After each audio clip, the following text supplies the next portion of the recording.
Hi everyone, today recipe వచ్చేసి రసం అండి. ఇది జలుబుకి అండ్ దగ్గుకి చాలా బాగా పనిచేస్తుంది. చలికాలంలో చాలా బాగా యూజ్ అవుతుంది అందరికీ, పిల్లలకి పెద్దలకి కూడా. చూడండి ఎలా చేద్దామో.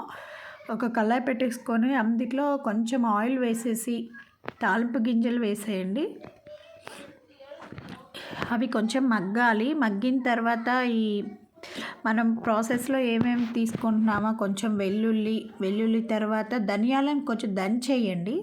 అండ్ మిరియాలు, ఎండుమిర్చి, కరివేపాకు అన్నీ యాడ్ చేయండి. అన్నీ యాడ్ చేసేసి కొంచెం అవి మగ్గాలి.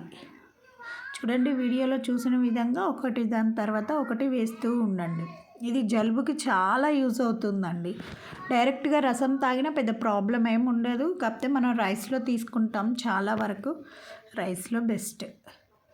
లాస్ట్లో కొంచెం టర్మరిక్ వేసి మొత్తాన్ని తిప్పేసేయండి. మొత్తం అవి కొంచెం లైట్గా బాయిల్ అవ్వాలండి. బాయిల్ అయిన తర్వాత దాంట్లో మనం చింతపండు రసం ఉంటుంది కదా, చింతపండు రసాన్ని కొంచెం నిమ్మకాయ సైజ్ అంతా తీసుకోవాలి. నిమ్మకాయ సైజ్ అంతా చింతపండు రసాన్ని తీసుకొని చూడండి, కొంచెం ఒక నిమ్మకాయ సైజ్ అంతా తీసుకున్నాను నేను. దాన్ని తీసుకొని కొంచెం దాన్ని చితిమి ఆ రసాన్ని ఇప్పుడు తాలింపు వేసాం కదా, ఆ తాలింపులో వేయండి.